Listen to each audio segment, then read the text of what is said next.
दुनिया के अंदर कोई भी इंसान हो, चाहे वो लड़का हो या फिर लड़की, जब वो बड़ा होने लगता है तो सिर्फ उसका एक सपना रहता है कि जब वो अपने पैरों पर खड़ा हो जाए तो उसके बाद में जब उसकी शादी हो तो उसकी जो दुल्हन हो या फिर उसका जो दूल्हा हो वो उसके सपनों का राजकुमार हो। और इंसान जैसे ही बड़ा होता है अपने सपनों की राजकुमारी या फिर अपने सपनों के राजकुमार के सपने देखना शुरू कर देता है।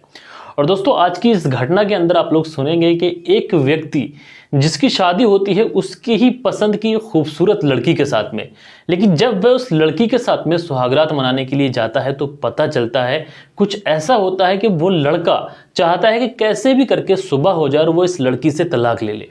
यकीनन दोस्तों, आप लोग जब इस पूरी घटना को सुनेंगे तो इस घटना को सुनने के बाद में आप लोग ये सोचने पे मजबूर हो जाएंगे कि आखिर इस पूरी घटना के अंदर गलती किसकी थी और क्यों आखिर इस लड़के की जो जिंदगी है उसके साथ में मजाक कर दिया गया।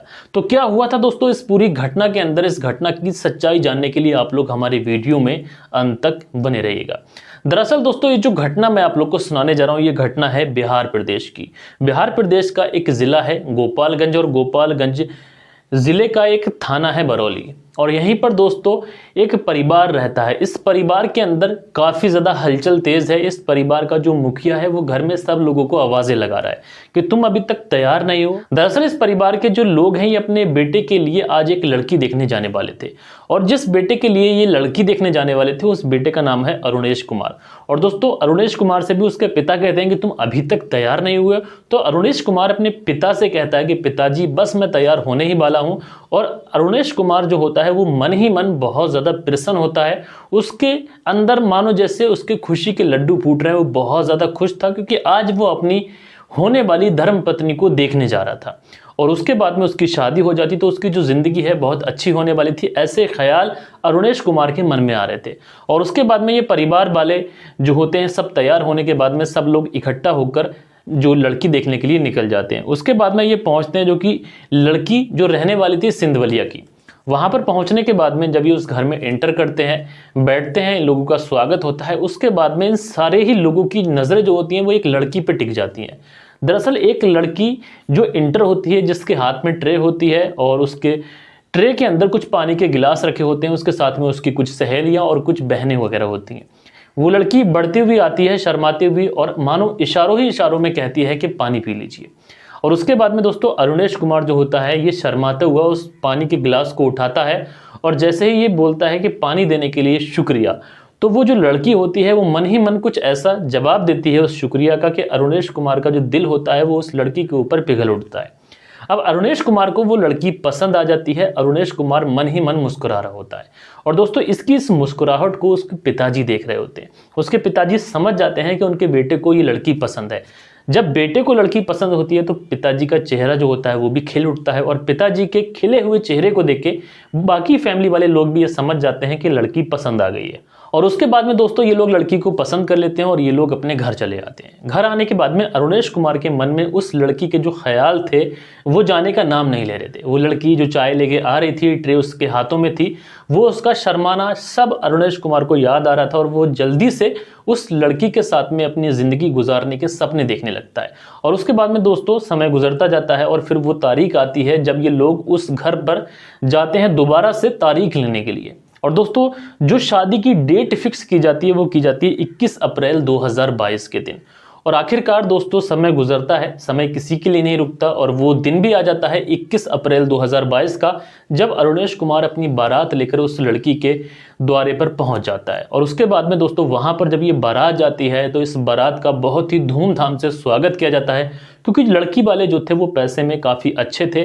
तो अच्छे तरीके से इसके परिवार का, इसकी पूरी बारात का स्वागत किया जाता है। लोग झूम रहे होते हैं, कुछ गाने गा रहे होते हैं, कुछ बजा रहे होते हैं और इस बारात का बहुत ही धूमधाम से जिस तरीके से स्वागत होना चाहिए, जो भी रस्में रहती हैं उन रस्मों के मुताबिक इस बारात का स्वागत किया जाता है। और उसके बाद में दोस्तों खाना पीना होता है। नाश्ता पानी होने के बाद में आखिरकार उस बारात को रुखसत करने का समय आ जाता है और वो लड़की जो अरुणेश कुमार ने पसंद की थी वो लड़की आज दुल्हन बन के बेहद ज़्यादा खूबसूरत लग रही थी।